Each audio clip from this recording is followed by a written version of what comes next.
언약의 선지자들을 통하여 여러 부분과 여러 모양으로 우리 조상들에게 말씀하신 하나님이 이 모든 날 마지막에는 아들을 통하여 우리에게 말씀하셨으니 이 아들을 만유의 상속자로 세우시고 또 그로 말미암아 모든 세계를 지으셨느니라. 이는 하나님의 영광의 광채시요 그 본체의 형상이시라. 그의 능력의 말씀으로 만물을 붙드시며 죄를 정결하게 하는 일을 하시고 높은 곳에 계신 지극히 크신 이의 우편에 앉으셨느니라.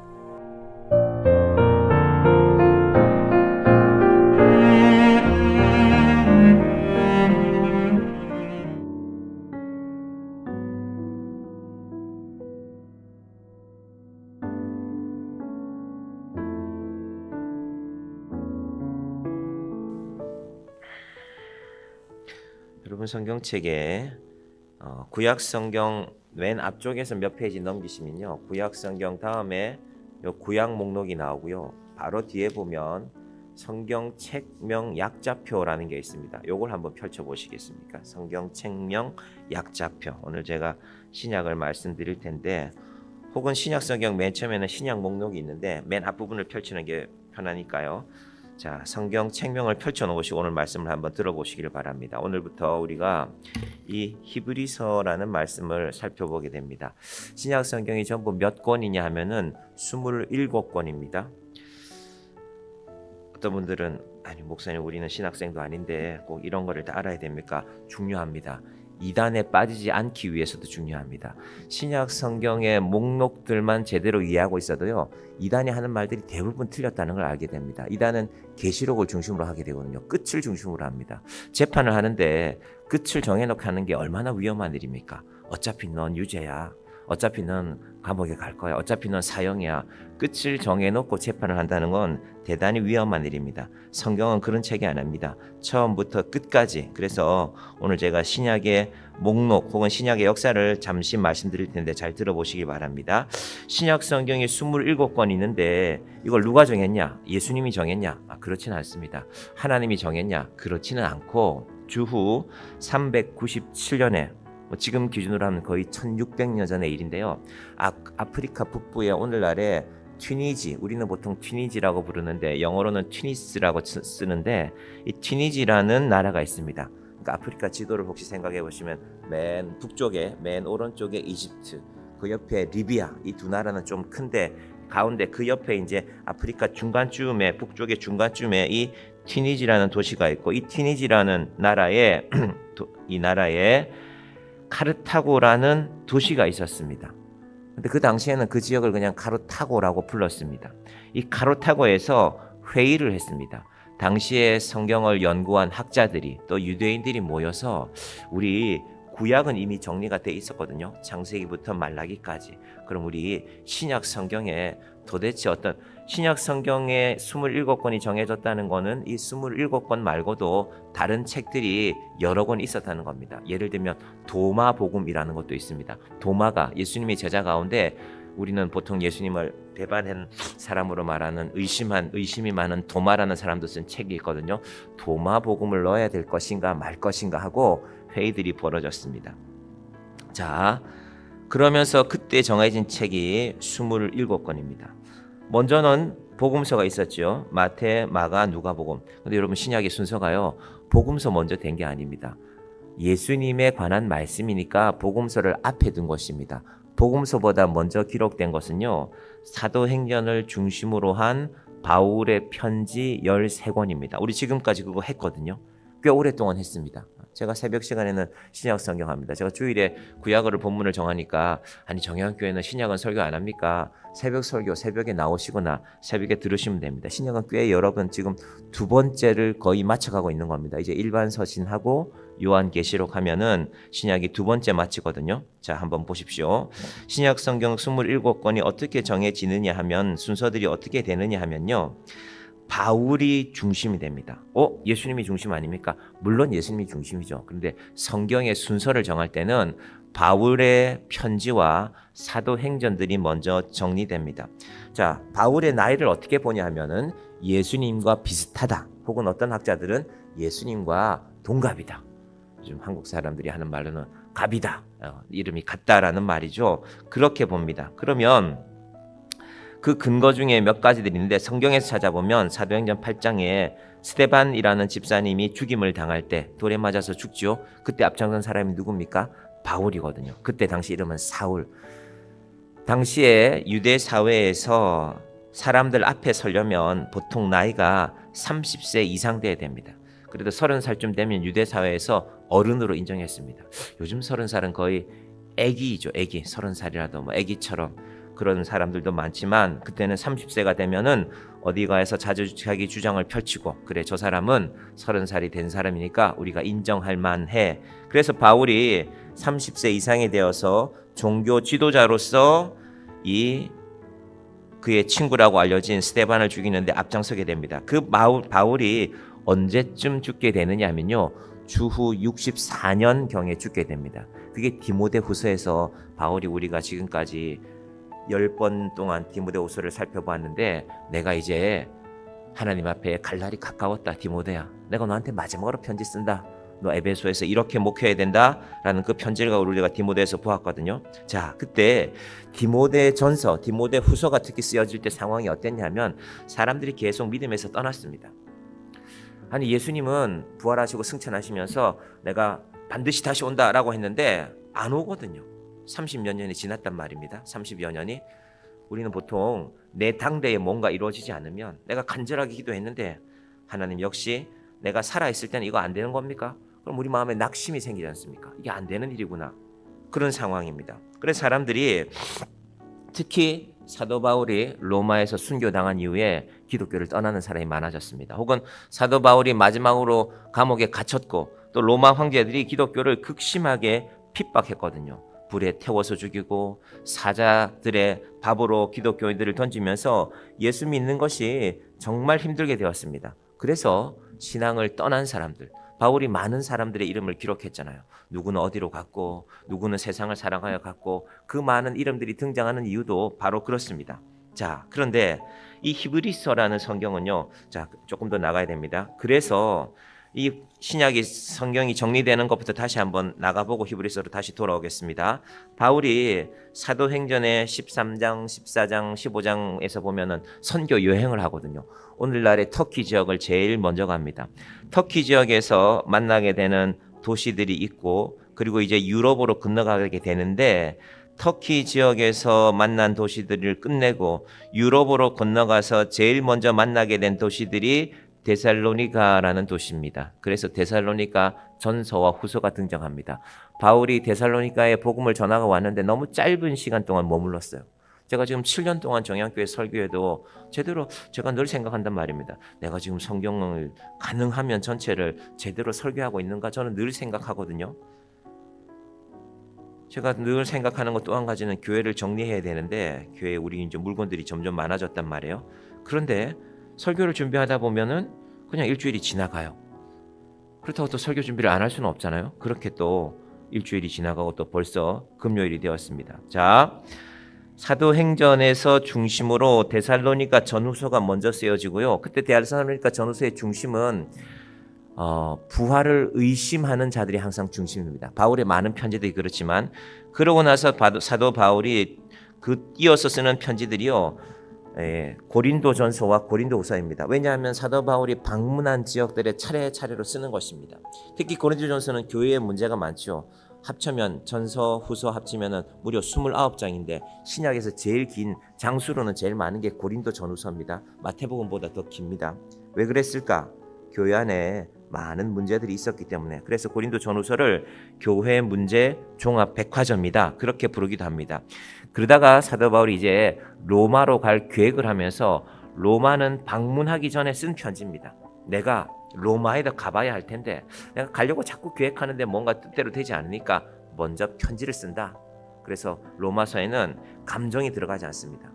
그럼 사람이 고린도 전후서는 감정이 많이 들어가거든요. 그러니까 격하게 들립니다.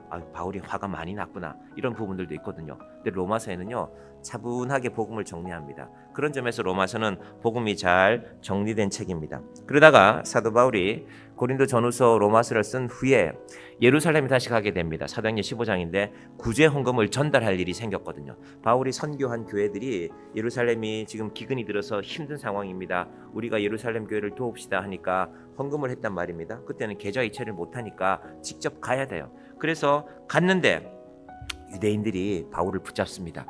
너 말이야, 우리 메시아는 아직 오지 않았는데 예수를 메시아라고 전한다면서. 그래서 바울이 잡혀서 전부 4년 동안 마음대로 움직이지 못하게 됩니다.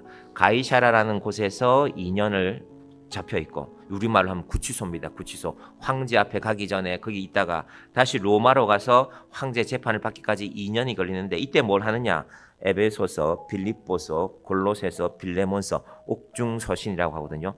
자기가 목회하던 교회 편지 쓰는 겁니다. 자, 지금 잘 보시면요, 바울이 쓰는 편지들은요, 바울이 쓴다는 것이 분명하고 그 편지를 받는 교회들이 혹은 사람들이 분명합니다. 빌레몬 같으면 사람 이름이니까요. 그런 편지들은요, 신약 성경을 27권의 기록을 남길 때, 신약 성경을 정할 때, 우리 이걸 신약 성경이라고 부르자, 정경이라고 부르자 할 때요, 분명하게 쉽게 들어왔습니다. 근데 문제가 하나 있습니다. 자, 디모데전서, 디모데후서, 디도서까지도 분명합니다. 아, 이건 디모데에게 쓰는 편지. 바울이 로마 감옥에서 나와서 디모데를 너 에베소에서 좀 목회해라.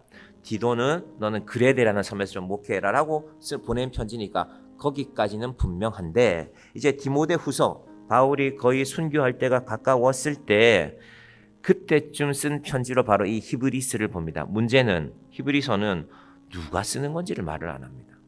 이걸 도대체 어떻게 해야 됩니까? 아니, 누가 썼는지도 모르겠는데 우리가 이걸 어떻게 성경에 넣냐? 저자를 모르는데 중요하지 않습니까? 학자들에게 이건 대단히 중요한 문제거든요. 또 누가 봤는지도 히브리 사람들에게라고 이름을 붙였기 때문에 히브리서인데, 그럼 그 히브리 사람이 도대체 누구인데?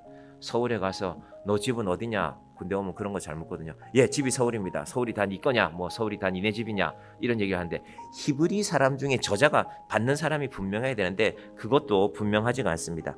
그래서 학자들은 이건 빼자. 자칫하면 히브리서가 빠지고 26권의 신약 성경이 만들어질 뻔했습니다. 그런데 누가 쓰는지는 모르겠지만, 구체적으로 누가 받는 편지인지는 모르겠지만, 읽어보면 야, 이거 정말 중요한 내용들이다. 예수님에 대해서 이만큼 중요한 책이 있냐? 그것이 바로 이 히브리서의 의미입니다.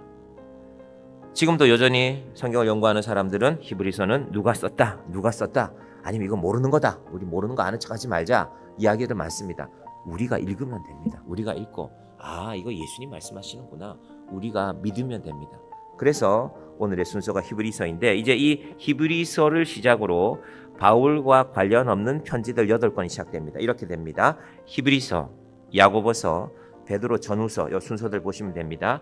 히브리서, 야고보서, 베드로 전서, 베드로 후서, 요한 1서, 2서, 3서, 그리고 유다서까지 하고 나면 마지막에 우리가 요한계시록을 살펴보게 될 것입니다. 여러분, 이 말씀들을 기대하시기를 바랍니다. 여러분, 우리가 인생을 살았는데 뭔가를 배웠는데, 학교 다니실 때도 우리가 뭔가를 배웠지 않습니까? 배웠는데 우리가 뭐가 남아 있습니까?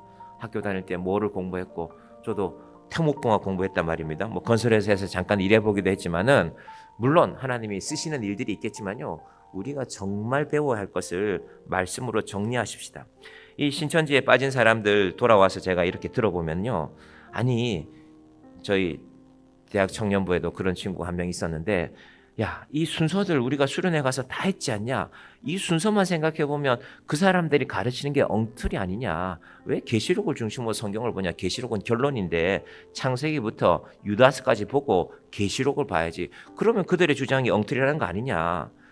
이만희 씨가 2000년 전에 예루살렘에 있었냐? 이만희는 태어난 지가 100년도 안 된 사람인데 왜 그런 걸 믿냐고 하니까, 아, 목사님 들어보면 맞는데요, 또 거기 가 있으면 그것도 맞는 것 같아요.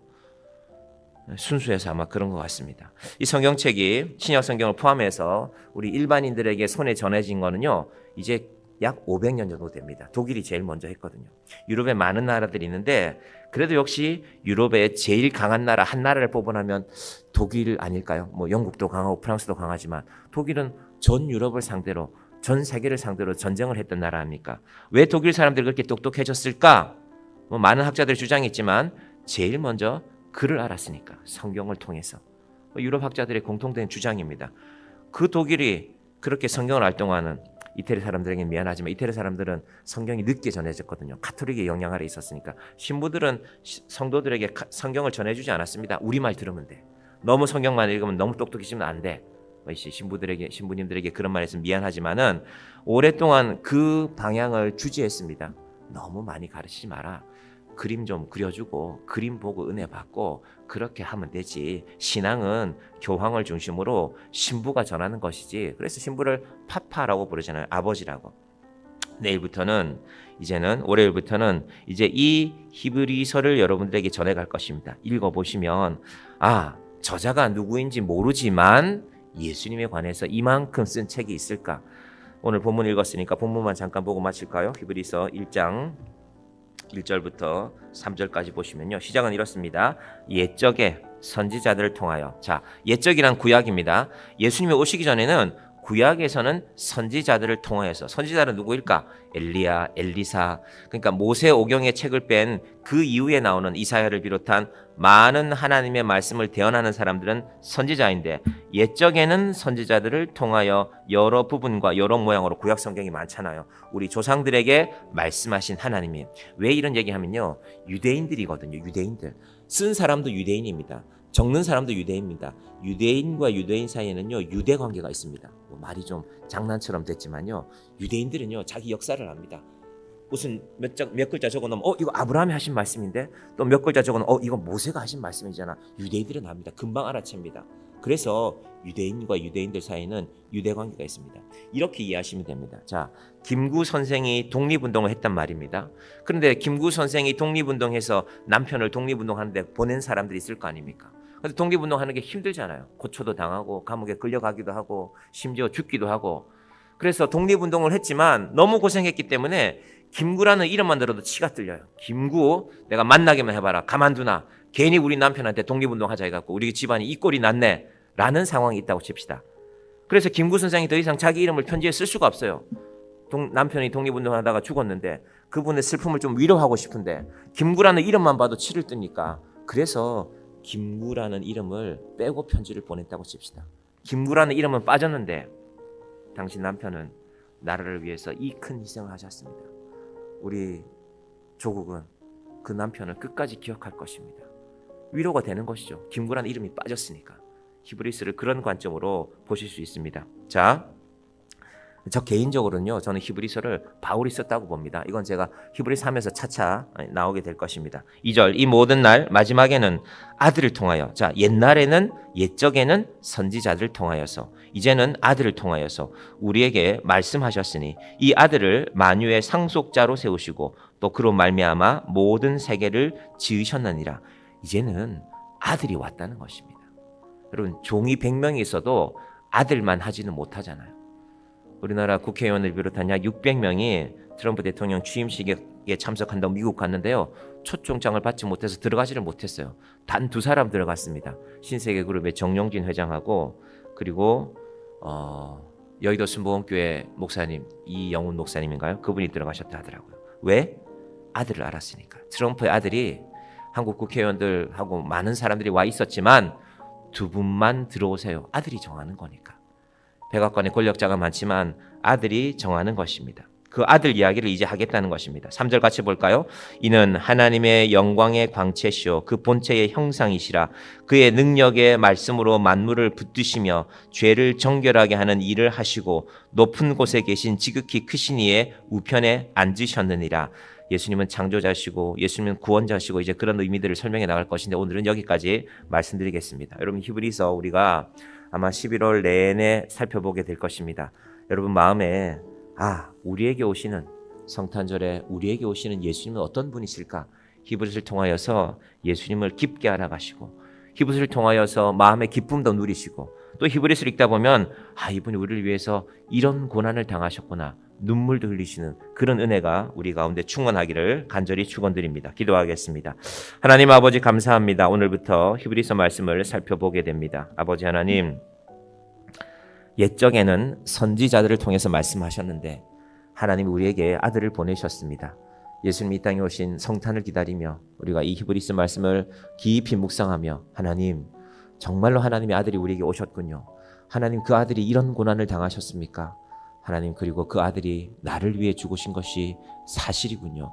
이 놀라운 믿음의 고백이 우리 가운데 충만한 시간들이 되게 하여 주시옵소서. 주일이 다가옵니다. 하나님, 한 주간의 삶을 잘 정돈하고 세상의 일들에 우리 마음 다 빼앗기지 말고 하나님 앞에 나아가는 시간입니다.